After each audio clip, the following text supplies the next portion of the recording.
It's 7 a.m. on Monday, August 29th, 2005, and New Orleans is coming alive. On Bourbon Street in the French Quarter, a street sweeper pushes last night's beads and plastic cups toward the gutter. The morning air is thick and wet, heavy with the smell of the Mississippi, chicory coffee drifting from open cafe windows, and the faint sweet rot of a city built on a swamp.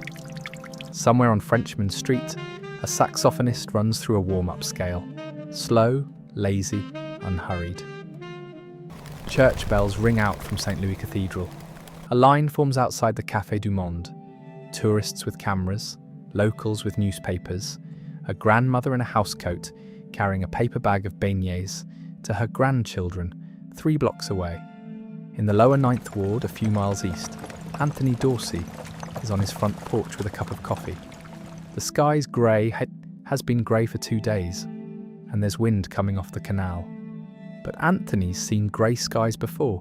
His house has been in his family since 1962. His mother raised 5 children in it. He stayed when his neighbours left. He is 63 years old, and he is watching the street. The palm trees are moving. Across town, in Lakeview, the water in the drainage canals has risen overnight. Subtle, not enough to alarm anyone who doesn't know what to look for. This is ordinary life, unremarkable, forgettable.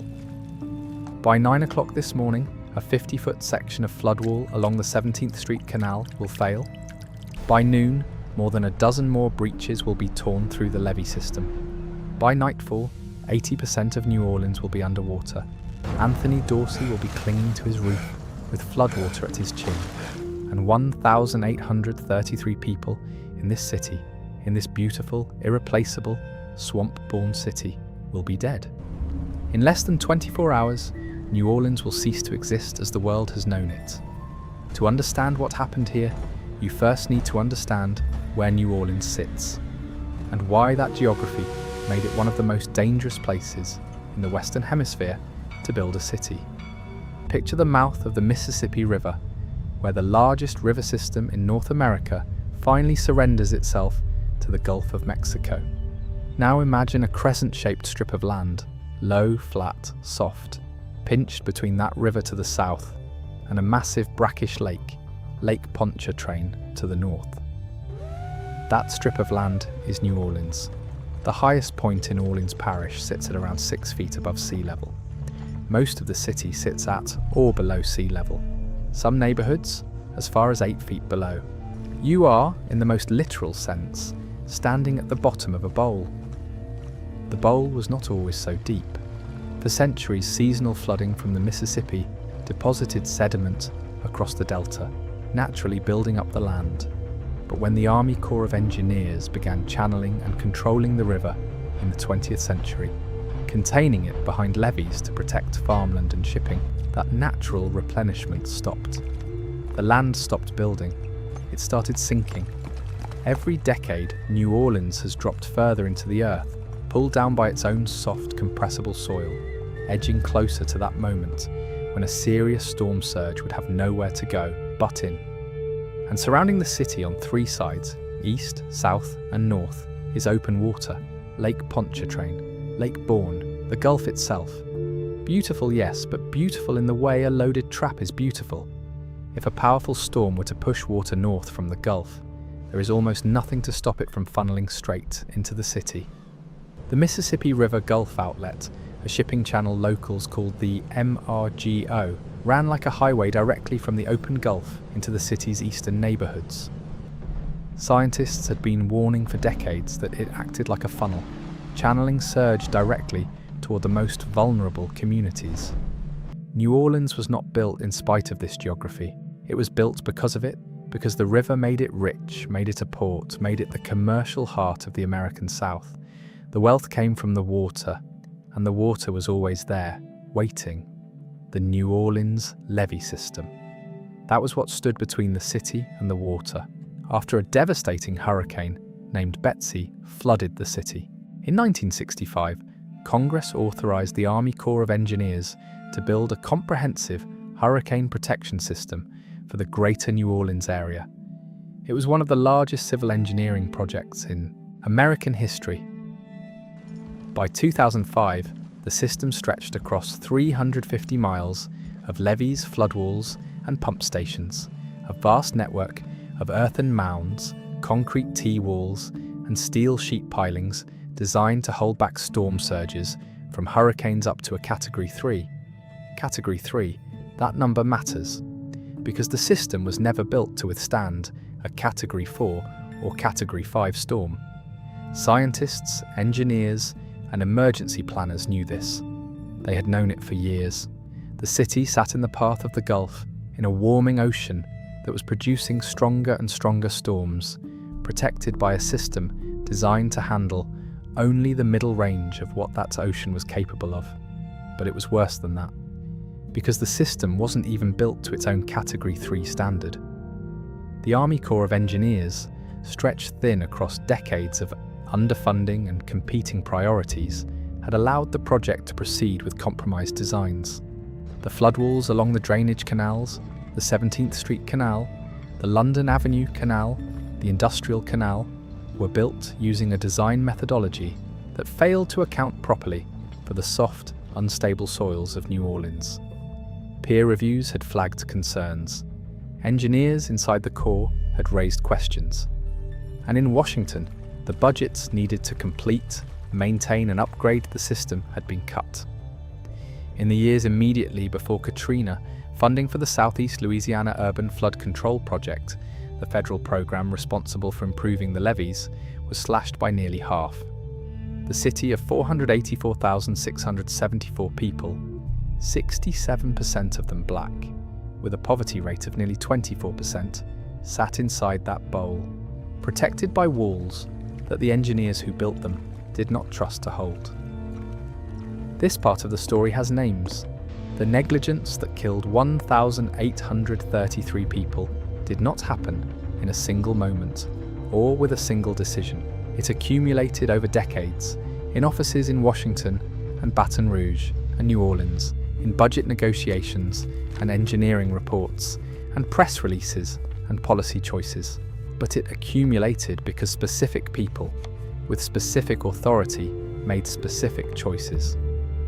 In 2001, the Federal Emergency Management Agency, FEMA, published a report identifying a major hurricane striking New Orleans as one of the 3 most likely catastrophic disasters in the United States.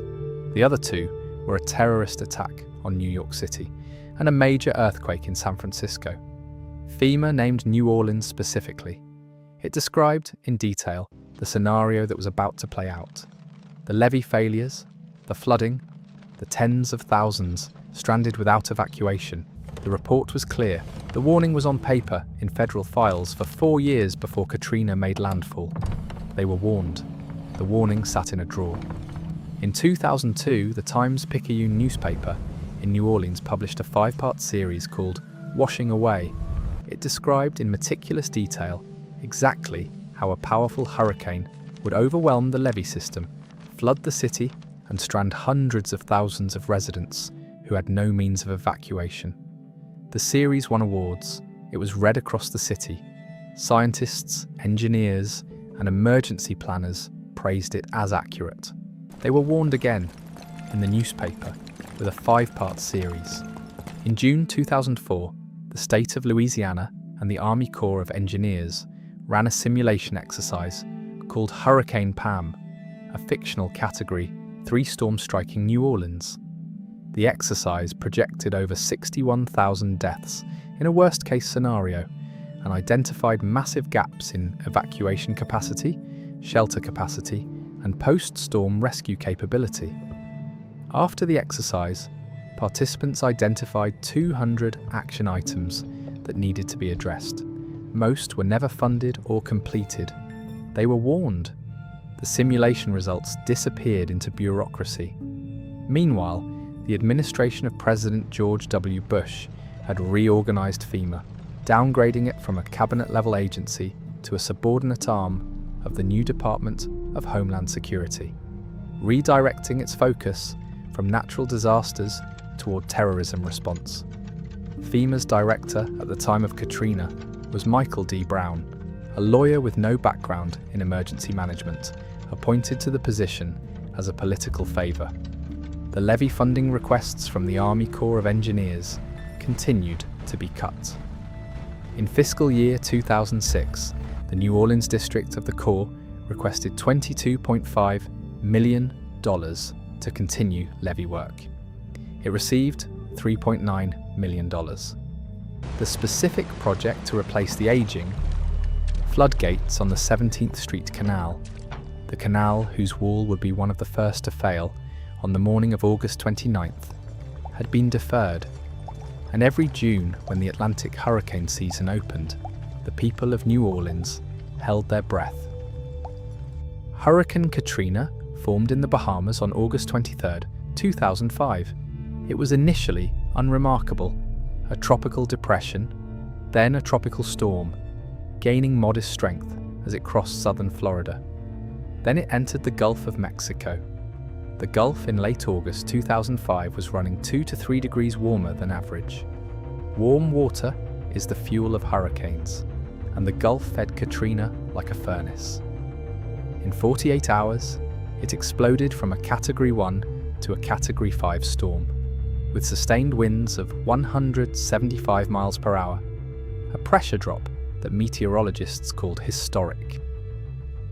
At its peak, Katrina was the size of the entire Gulf Coast. Its outer bands stretched from Florida to Texas. By Friday, August 26th, the track models were converging. Every major forecast showed the same thing: landfall near New Orleans. Meteorologist Robert Ricks of the National Hurricane Center issued an urgent bulletin that used language the service almost never used. Most of the area will be uninhabitable for weeks, perhaps longer. At least one half of well-constructed homes will have roof and wall failure. All gabled roofs will fail. The majority of industrial buildings will become non-functional. Airborne debris will be widespread. Power outages will last for weeks. Water shortages will make human suffering incredible by modern standards. Incredible by modern standards. These were official government words. Meteorologists were watching their screens and understanding that something historically catastrophic was coming. On Saturday, August 27th, Mayor Ray Nagin issued a mandatory evacuation order for the city of New Orleans, the first mandatory evacuation in the city's history. But the order came late, and 100,000 residents had no cars. The Superdome was designated as a shelter of last resort for those who could not leave. By Sunday afternoon, approximately 10,000 people had gathered inside it with minimal food, water, or sanitation planning in place. On Sunday evening, August 28th, FEMA Director Michael Brown exchanged emails with a colleague about going to a restaurant. His agency had still not pre-positioned the resources it would need for a post-storm rescue operation of any serious scale. By midnight, Katrina's eye wall was 75 miles wide. The storm surge building in the Gulf ahead of it was 28 feet. The people in New Orleans had hours. Most of them had done everything right. And it didn't matter. Katrina didn't ease into New Orleans. It detonated. Landfall came at 6:10 a.m. on Monday, August 29th, near Buras, Louisiana, as a Category 4 storm with sustained winds of 145 miles per hour. The storm surge, a wall of seawater pushed ahead of the storm, arrived before the eye did. In some areas, the water rose 6 feet in less than an hour. There was no warning it was coming. There was no alarm. The water simply appeared. Plaquemines. Parish south of the city bore the first full force of the surge. Communities like Empire and Buras were submerged entirely. The St. Bernard parish town of Chalmette, just east of New Orleans, went under water before dawn. Houses floated off their foundations. Residents who had sheltered in place broke through their attic roofs with axes and waited on their shingles in 145-mile-per-hour wind. The lower Ninth Ward, one of New Orleans' oldest black neighborhoods, home to families who had lived on those streets for 3 and 4 generations, was struck by the worst catastrophe of the morning. At approximately 6:30 a.m., a massive barge broke loose in the industrial canal and punched through the flood wall like a battering ram. A second breach opened within minutes. The water that poured through was not a flood, it was a wave. Witnesses described a wall of water, 10, 12, 15 feet high, moving at the speed of a car, carrying houses, cars, trees, and people with it. Entire blocks were stripped to their foundations. One resident described looking out his second-floor window and seeing his neighbour's house, a house that had stood for 80 years, simply disappear, lifted and carried away. It is here, in the lower 9th Ward, that we pause. Anthony Dorsey had not left. He was 63 years old. His legs were bad, and he had no car. He had a neighbour, Miss Clara, who was 81, who lived next door with her cat. Anthony had promised her he'd look after her if things got bad. When the wave hit, Anthony was on the second floor of his house. He heard it before he saw it. A deep, mechanical roaring. Not like rain, more like a train. Then the wall of his living room bent inward, and the water came. He said later that it was black. Not dark brown the way floodwater usually is, but black, because it was moving so fast it had turned the soil into something else entirely. It hit the ceiling of his first floor and kept rising. Anthony climbed to his attic, broke through a vent panel with his shoulder, and pulled himself onto the roof. He could hear Miss Clara calling from next door. He could see her roof. He could see her hands. He could not reach her. He lay on his roof for 9 hours. When the Coast Guard helicopter finally came, it was late afternoon. Miss Clara's roof was empty. She was 73 of the dead, who would be recovered from the lower 9th Ward in the days that followed. Anthony Dorsey survived. He never went back. The 17th Street Canal flood wall failed at approximately 9 a.m. Not from overtopping, but from collapse. The wall simply fell over. The soil beneath it, saturated and soft, had never been able to provide the foundation the wall required, and when the water pressed, the wall slid. Lakeview, one of the city's wealthiest white neighbourhoods, flooded to its rooftops within hours. The failure was catastrophic, and to the engineers watching, instantly revealing. This was not a natural disaster. The wall had failed at water levels, well below its design capacity. It should not have fallen. 80% of the city was underwater by midday. The Superdome, where 10,000 people had sheltered, lost power. Part of its roof tore away. Food, water, and working bathrooms ran out. The arena was sealed. No one could enter or exit. People gave birth inside it. People died inside it. The elderly, the disabled, the infants, they sat in 100-degree heat in darkness, with no information, while outside the water rose. But the nightmare wasn't over. It was about to get worse. For 3 days after the storm, FEMA's response was, by any measurable standard, a catastrophic failure of organised government. Water rescue teams from nearby states sat at the Louisiana border for 24 and 48 hours, waiting for bureaucratic authorization that did not come. Buses requested to evacuate the Superdome were delayed. A convoy of trucks bearing food and water was turned back at the parish line by state officials confused about jurisdiction. Michael Brown, FEMA's director, sent emails asking about his personal logistics while people were drowning. CNN, Fox News, every major network in America was broadcasting live footage of American citizens on rooftops, waving towels at helicopters, dying of dehydration on overpasses, and the federal government could not organise a coherent response for 72 hours.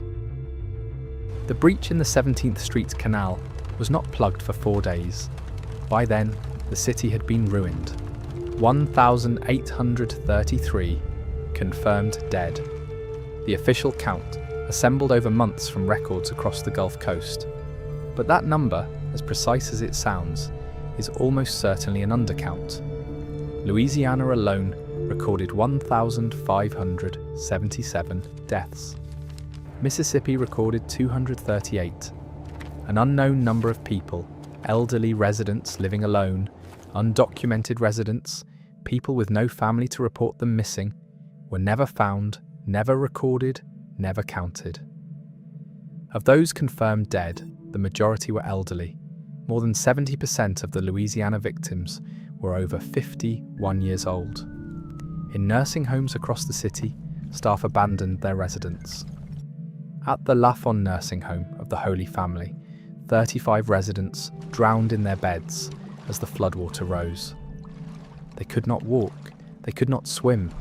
They waited for help that did not come. 238,000 homes were destroyed or made uninhabitable. 1 million people were displaced, the largest mass displacement of Americans since the Civil War. The city's population, which stood at 484,674 before the storm, would take 15 years to recover to even 80% of that number. Some neighbourhoods never came back at all.